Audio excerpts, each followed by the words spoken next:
All right, good evening.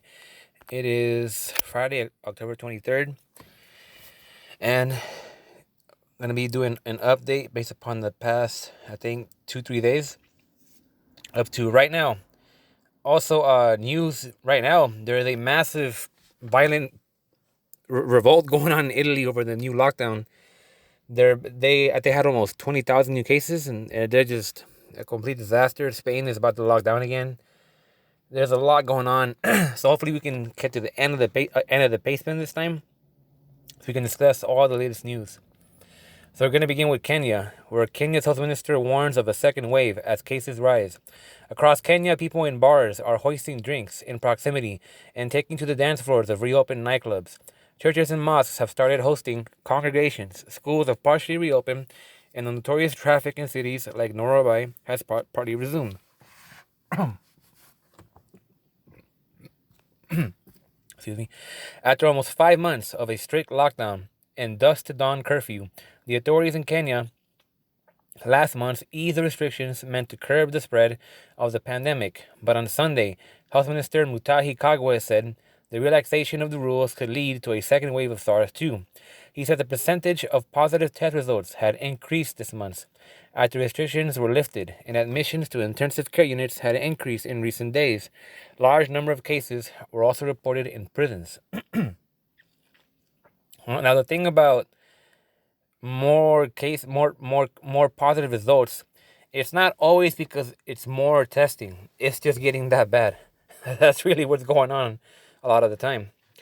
We can confidently point to a potential crisis unless we can take some immediate action to avert this, Mr. Kagwe said in a press briefing on Sunday. So, this is what, on Friday? Okay. We can choose to sink or swim. Mr. Kagwe blamed the rising cases on the resumption of large public events, including political rallies, weddings, and burials. He said club owners weren't enforcing social distancing and were not asking their patrons to wear masks. Mr. Kagwe also accused health workers, hundreds of whom have tested positive and have protested lack of adequate protective gear, of getting lax about protection. These times are not normal, and please don't treat them normally, he warned. Normal behavior will have abnormal consequences. Kenya has reported nearly 45,000 cases of SARS-2 and 832 deaths, according to a New York Times database. Part of Bavaria goes in the first German lockdown since April. Residents of the Berchtesgadener land district of Bavaria will not be able to leave their homes without a valid reason for 2 weeks from Tuesday, officials said on Monday, making it the first area in Germany to go back into lockdown since April. The decision, which takes effect from 2 p.m. on Tuesday, it's already happening because it's Friday now, follows a spike in SARS-2 cases in the district of 272 per 100,000 inhabitants over 7 days. The restrictions ongoing out, we have decided today, will apply initially for 14 days, Bavarian Agriculture Minister Michaela Canterbury told a news conference. Under the measures, schools, restaurants, bars, theaters, gyms, cinemas, and hotels will be closed. Church services will be allowed. Still don't learn. Berchtesgadener land has a population of some 106,000. While Germany's infection rates are lower than in much of Europe, they have been accelerating and hit a daily record of 7,830 on Saturday, according to the Robert Koch Institute for Infectious Diseases. Chancellor Angela Merkel urged Germans to curb social contacts and keep travel to a minimum on Saturday, after federal and state governments struggled to agree on how to contain a second wave of SARS-2 infections. SARS-2 Reborn in New Jersey. SARS-2 cases in New Jersey, an early epicenter of the pandemic, are on the rise again, doubling over last month to an average of more than 900 new positive tests a day, a worrisome reversal of fortune for a state that had driven transmission rates to some of the nation's lowest levels. After an outbreak several weeks ago in a heavily Orthodox Jewish town near the Jersey Shore, cases are now rising in counties across the state, driven, officials say, by indoor gatherings. The state's health commissioner has said there are signs of widespread community spread for the first time since New Jersey successfully slowed the spread of a virus that has claimed the lives of more than 16,000 residents. A small, densely packed state, New Jersey has the highest virus fatality rate in the country.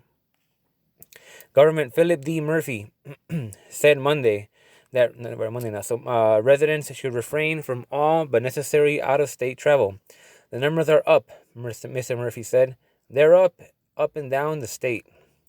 Surge in SARS-2 cases put strain on Wisconsin hospitals. Health experts are warning the months ahead will be some of the hardest of the pandemic. I am hearing that a lot. November, December, January is going to be brutal, according to everything that I'm seeing on the news. It comes as the U.S. climbs toward the third peak. Yeah, that's the focus right now, the third peak. And nowhere is it more true than in Wisconsin, which has emerged as the country's hotspot. The state is setting records for new cases, hospital admissions, and deaths. At UW Hospital in Madison, SARS-2 hospitalizations have almost doubled since the start of October. Nurse Katie Lonaway said it happened almost overnight. I'm really frustrated. It is scary because you don't want to take that home to people you care about. We really need to help here in the hospital from people outside to start wearing the mask and staying away from people. One SARS-2 unit used to be limited to one hallway, which was about 10 patient rooms. And now they've had to expand to 3 hallways because of the surge. Dr. Pothoff works in a medevac team that has airlifted several SARS-2 patients. They thought they were going to be okay, and then all of a sudden, they end up here. There's some regret, he said. At that point, it's too late. There isn't a do-over. With SARS-2 cases now surging across the nation, Dr. Scott Gottlieb, the former head of the Food and Drug Administration, warned Americans to brace themselves. I'm telling you, for the past 5 days, a lot of news saying brace yourselves. It's gonna get bad. People just like I mentioned several times already. The problem is SARS-2 fatigue. People are fed up with the people are fed up with the virus. I guess, to be plainly blunt about it. They don't care about people getting. They don't care about all these new infections, all these new deaths, all these new records. People just want to go back to their everyday life, and if it hasn't affected them directly or too indirectly, they just don't care. And that's one of the most dangerous things that's happening right now in relation to trying to contain this virus. We have 2 or 3 very hard months ahead of us. I just said that. He said, I think this is probably going to be the hardest phase of this pandemic. Yeah, everything that this guy is saying is being repeated constantly right now as a warning. A new peak is hitting one Utah health system especially hard. Over the weekend, ICU beds reached over 100% capacity. This is as serious as it gets. We have to turn away transfers, people in other states, said Dr. Russell Vinnick, Chief of Medical Operations at the University of Utah Health. In Chicago, Mayor Lori Lightfoot said the city is facing a second wave with more than 500 new cases a day. We are increasingly seeing large gatherings of unmasked young people, said Lightfoot. Folks, that has to stop. Iran on Monday reported 337 deaths from SARS-2 in the previous 24 hours, the highest daily tally since February, pushing the death toll in the hardest hit Middle Eastern country to 30,712. Health Ministry spokesman Sima Sadat Lari said state TV that 4,251 new cases were identified in the past 24 hours, bringing the country's total number of identified cases to 534,631. To fight rising infections, the government has extended restrictions and closures in the capital, Tehran, where schools, mosques, shops, restaurants, and other public institutions have been closed since October 3rd. Iranian health officials have warned that daily deaths could hit 600 if Iranians failed to adhere to health protocols in public. Mask wearing has become mandatory in public in Tehran, where the infection rate has been highest and violators will be fined. Officials plan to impose the same restrictions in other large cities with high infection rates. Mexico City warns of tighter restrictions. Mexico City's mayor has warned tighter SARS-2 curbs could come into effect later in the week as SARS-2 hospitalizations in the sprawling capital rose. We still have time to take preventive measures to keep hospitalizations from increasing in the coming weeks, Mayor Claudia Sheinbaum told reporters, noting that hospital beds for SARS-2 patients are just under half full. Hospitalizations have ticked up for nearly 20 days, and officials are monitoring the trend this week to determine if it indicates an upswing of infections in Mexico's biggest urban hub, a metropolis of some 9 million people ringed by dense suburban sprawl. 1020. Brazilian Health Minister Eduardo Pazuello has fallen ill with a suspected case of SARS2, the ministry's press office said on Tuesday, as the country battles with the third worst SARS2 outbreak globally, with nearly 5.3 million cases. Pazuello had a fever on Tuesday and would be tested for SARS2. On Monday, the minister had missed a public event with President Jair Bolsonaro. He had a small indisposition and went to the hospital, Bolsonaro said at the event. The ministry said on Monday that Pazuello had been discharged and was at home. Bolsonaro has sought to downplay the severity of SARS-2, calling it a little flu. The president fell ill with a mild case of the virus earlier this year, and several of his cabinet ministers have been infected previously. 2 different health ministers resigned in the span of roughly a month before Bolsonaro appointed Pazuello. Bolsonaro has endorsed the drug hydroxychloroquine, for treating SARS-2, despite its being unproven, really, for that purpose. The former minister had advised a more cautious approach. So hydroxychloroquine is great when taken early in the infection. Taken too late, it does the opposite of what it's supposed to do.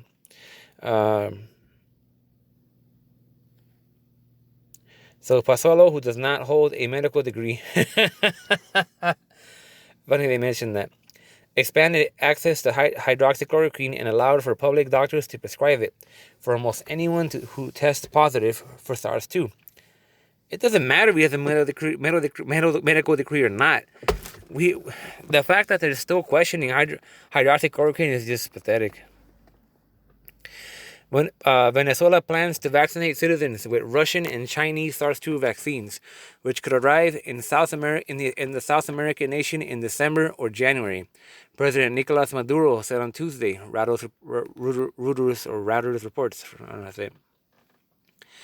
It has been announced that the completed Russian and Chinese vaccines should arrive by December, January, and we are going to start vaccination, Maduro said during a live broadcast on state television. He added that older people and those with existing diseases would take priority, but that all Venezuelans will be vaccinated. The country received a first batch of the Russian Sputnik V SARS-2 vaccine in early October as part of a phase 3 clinical trial, and the government said about 2,000 volunteers would participate. The delivery was the first in Latin America.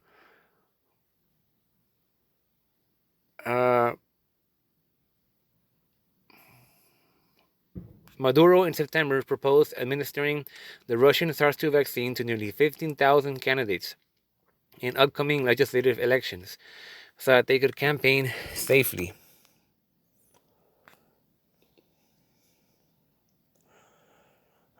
England's widening north-south political divide dominates the papers after Boris Johnson's government imposed Tier 3 restrictions on Manchester despite fierce resistance from the city's mayor, Andy Burnham.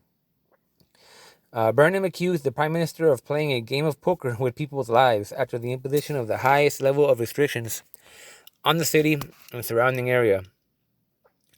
Hong Kong's Cathay Pacific Airways Ltd said on Wednesday it would cut 5,900 jobs to end its regional Cathay Dragon brand as it grapples with a plunge in demand for the coronavirus pandemic. Overall, it will cut 8,500 positions, or 24% of its normal headcount, but that includes 2,600 roles currently unfilled due to cost reduction initiatives, Cathay said.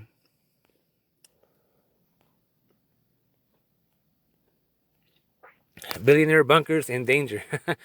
Health officials in New Zealand recorded 25 new cases of SARS-2 on Wednesday, the highest number on a single day in many weeks, with 2 of the instances diagnosed in the community.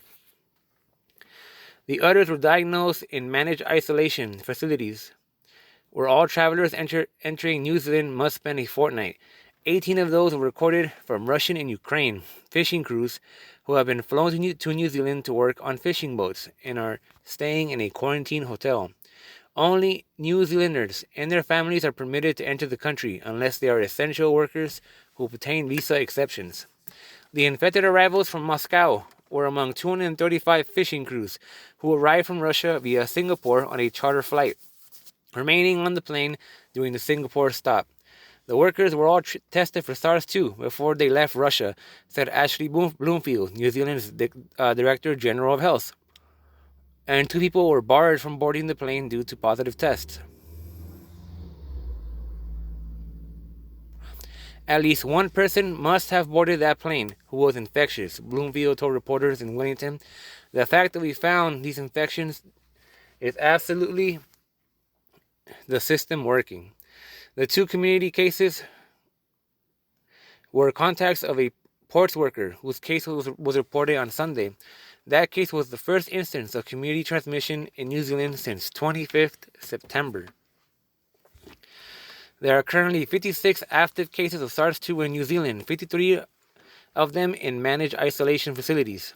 There have been 1,556 total confirmed cases of the virus in New Zealand, with 25 deaths. Regions in Spain and Italy have returned to lockdown, and Ireland will do so from Wednesday as countries across Europe continue to report new SARS-2 infection highs and governments struggle to contain the second wave of the pandemic. People will only be allowed in and out of the Spanish Navarre for work, university studies, to care for relatives, or for emergencies.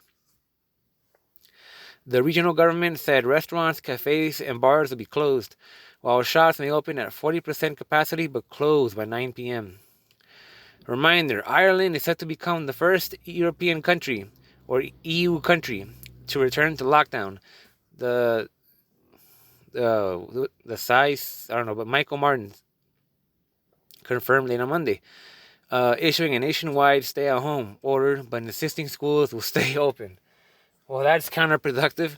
The measures come into effect for 6 weeks from midnight on Wednesday, and we'll see all non-essential retail businesses close, bars and restaurants limited to takeaways, and people required to stay at home with a 5-kilometer travel limit for exercise.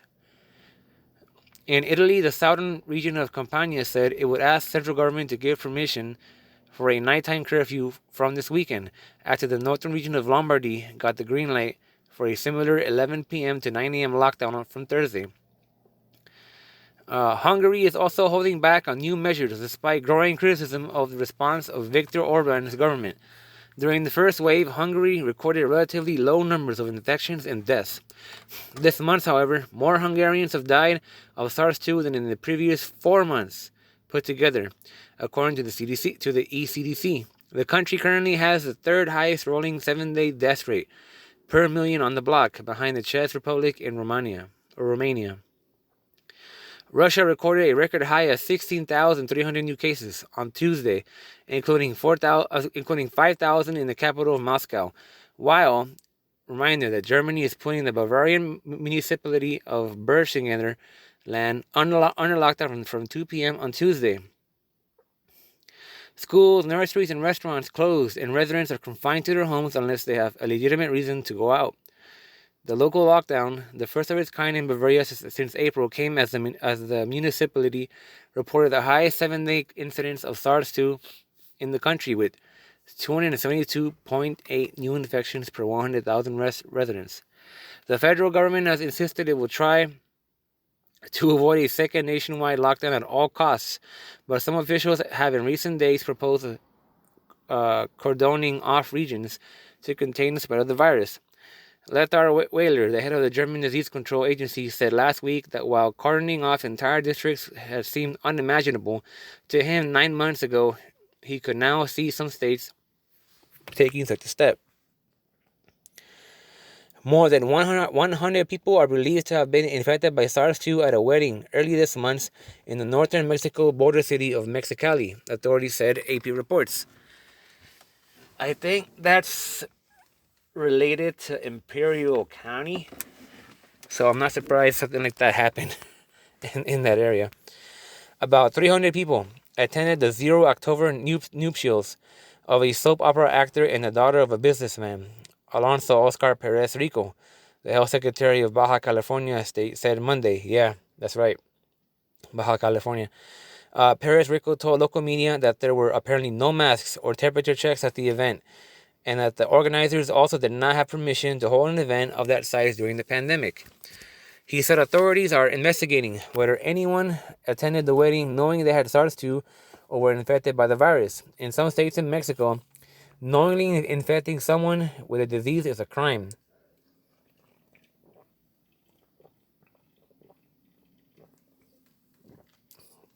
I've been talking a lot lately.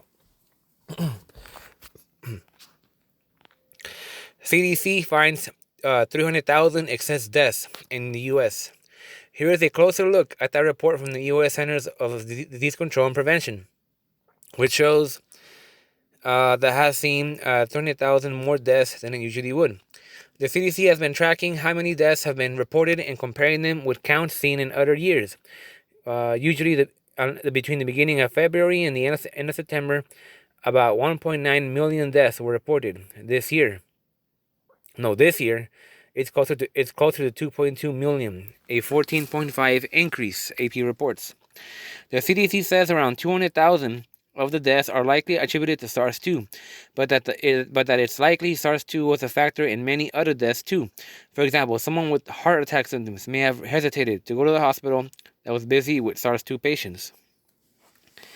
The largest sector of the excess deaths, about 95,000, were in elderly people ages 75 to 84. That was 21.5% more than in a normal year, but the biggest relative increase, 26%, was in people ages 25 to 44. Deaths in people younger than 25 actually dropped slightly. That's odd. Deaths were up for different racial and ethnic groups, but the largest increase, 54%, was among Hispanic Americans. The show must go on. AstraZeneca's SARS-2 vaccine trial in the U.S. is expected to resume as early as this week after the U.S. Food and Drug Administration, FDA, completed its review of a serious illness, sources told Reuters. AstraZeneca's large late-stage U.S. trial has been on hold since September 6, after a participant in the company's UK trial fell ill with what was suspected to be a rare spinal inflammatory disorder called transverse myelitis. The White House and Democrats in the U.S. Congress have moved closer, to agreement on a new SARS-2 relief package. Wear the mask. Berlin's municipal government has made it compulsory to wear masks at markets and queues and on 10 busy shopping streets, but stopped short of imposing another lockdown to curb a new wave of infections in the German capital. The mayor, Michael Müller, urged the capital's residents to comply with the new rules, which also included limits to parties to avoid shutting down public life again. The pandemic rages on. All students at the University of Dallas campus in Rome are in quarantine after more than 24 of them tested positive for SARS-2, according to the university. 24 SARS-2-related deaths reported at Chino Men's Prison. 69 inmates at CIM were currently ill with the virus as of Tuesday evening, according to the CDCR officials. Nearly 3,000 people were incarcerated at the facility as of June, which is 600 fewer than the number of prisoners housed there in January. As of Tuesday evening, 474 inmates at CDCR facilities statewide are currently infected with SARS-2. So far, 71 have died. Another 455 patients were released from custody while still sick. As many as 712 CDCR employees were also currently diagnosed with SARS-2 as of Tuesday, prison officials said. New Mexico government Michelle Lujan Grisham on Tuesday unveiled more requirements for businesses after a string of record-breaking daily case counts prompted renewed restrictions just last week. Florida. No matter what, governor says, Florida schools will stay open. As the SARS-2 shows signs of a possible comeback in Florida, the governor points to evidence that in-person learning in schools is not fueling infections. Florida is adding more than 3,000 new cases of SARS-2 a day, the highest weekly average since Labor Day. Now, that's a lie. No one's really trying to prevent it at schools. The outbreaks are just nonstop.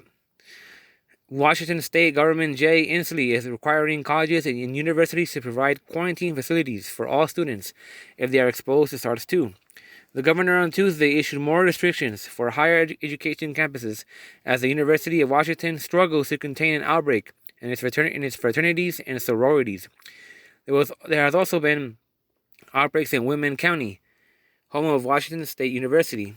The new guidelines require colleges to provide isolation and quarantine facilities for Greek system houses, communal off-campus homes, students living in dorms, and other personnel if they don't have a place to go. 39 Chinese are Thailand's first foreign tourist in 7 months. That sounds like an outbreak to me, honestly.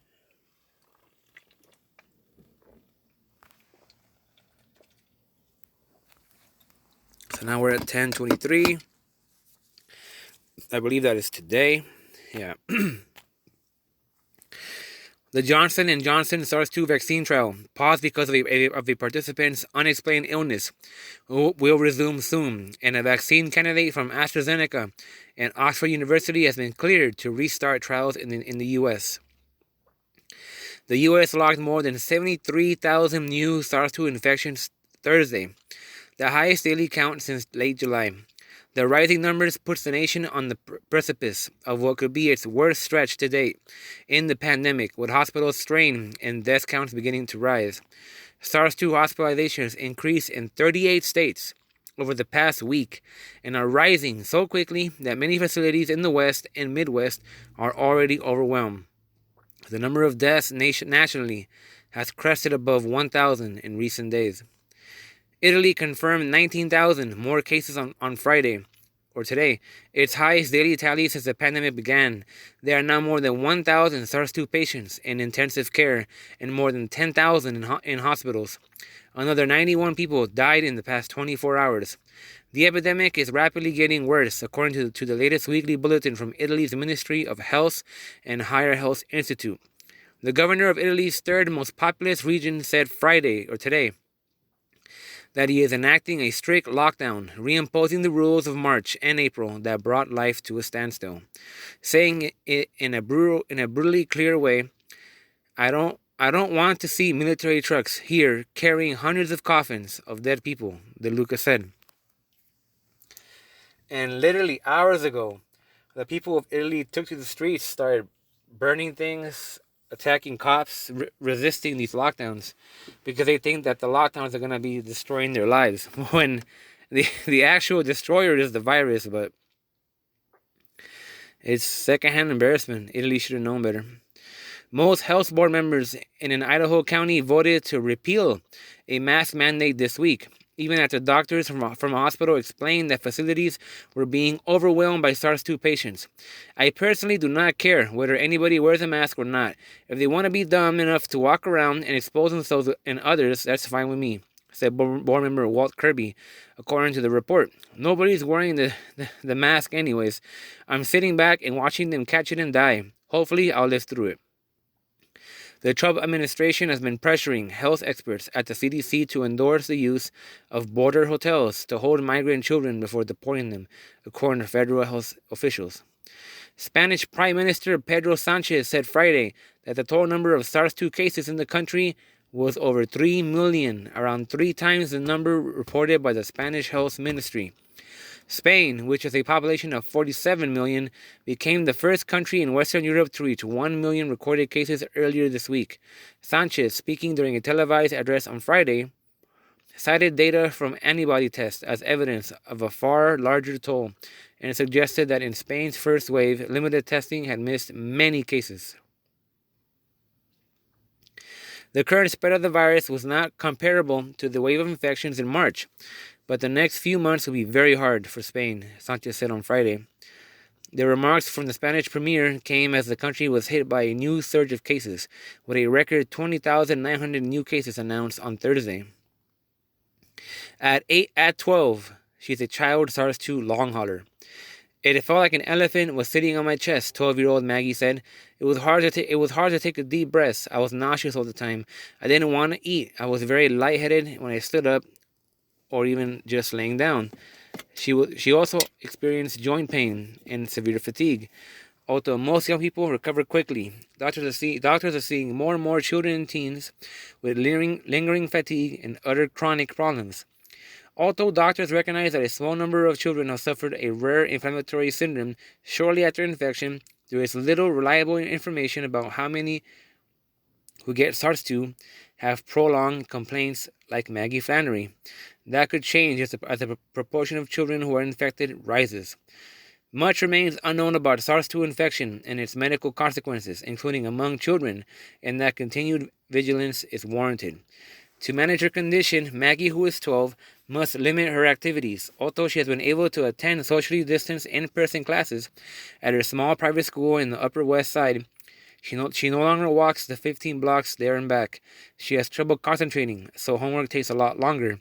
She has stopped attending online ballet classes. Large wildfires may be linked to increases in SARS-2 cases and deaths in the San Francisco area, according to a paper in the European Review for Medical and Pharmacological Sciences. Researchers found that between March and September, increases in smoke particles, other wildfire pollutants, and carbon monoxide levels corresponded to increases in daily virus diagnosis and total deaths. While correlation does not necessarily mean causality, the author Sultan Ayub Mail, a King Saud University in Saudi Arabia, said air pollution provides a means for viruses to move around the environment. These tiny pollution particles, along with the microorganisms that carry, can easily be inhaled deep into the lungs and cause infections, Mail said. Carbon monoxide is a highly toxic gas which can damage our lungs, resulting as a triggering factor for an increase in SARS-2 cases and deaths in the wildlife region, he told Reuters. North Korea has urged its citizens to stay indoors over fears that yellow dust carried by wind from China could spread SARS-2 into the country. North Korea's official Redong Sinmun newspaper on Thursday called for thorough measures against the yellow dust that, according to the state-run paper, can spread SARS-2. The paper said the dusty wind from China can carry the malignant virus of airborne nature, citing unspecified evidence. Denmark is lowering the limit on public gatherings to 10 people from 50, banning the sale of alcohol after 10 p.m. to curb the spread of SARS-2, Prime Minister Mette Frederiksen said.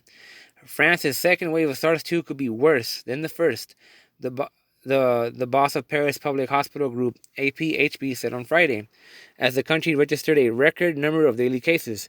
With pressure on hospitals rising fast, France has expanded a 9 p.m. to 6 a.m. curfew to cover 46 million people, more than two-thirds of its population.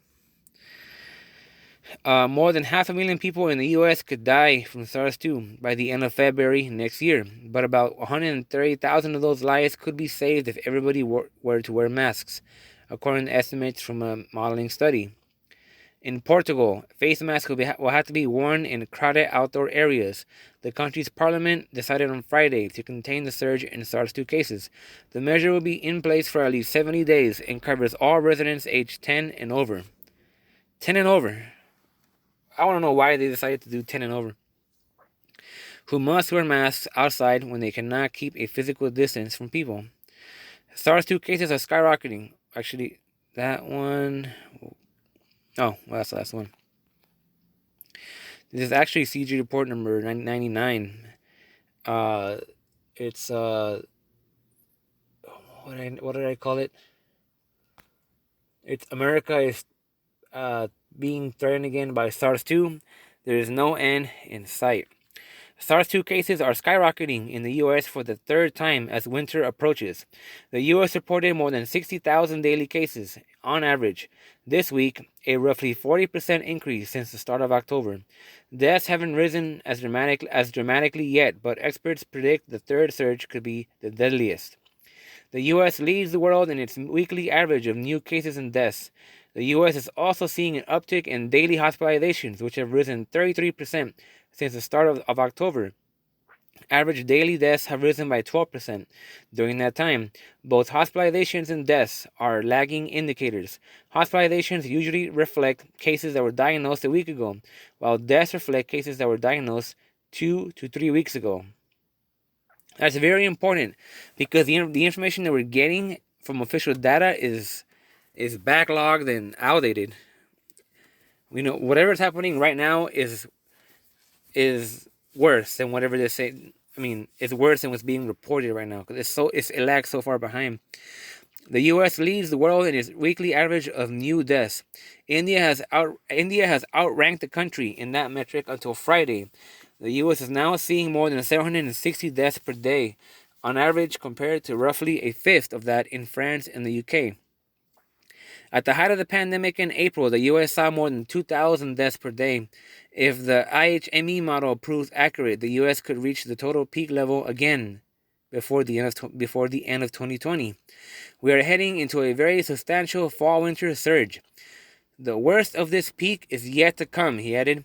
We expect that surge to be steadily growing across different states and at the national level continue to increase as we head towards quite high levels of daily deaths in late December and January.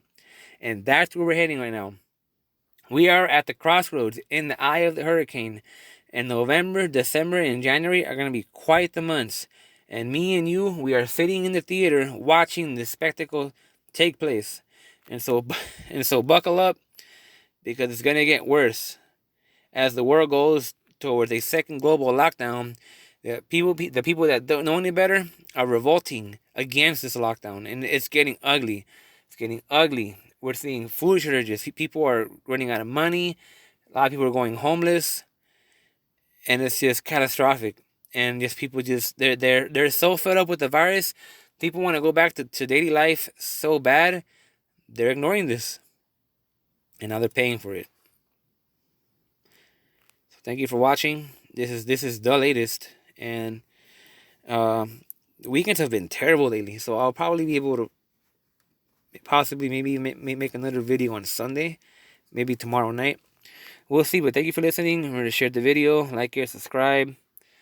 Any questions, feel free to ask. Any information you want to give me, feel free to put in the comments. And I'll see you in the next video.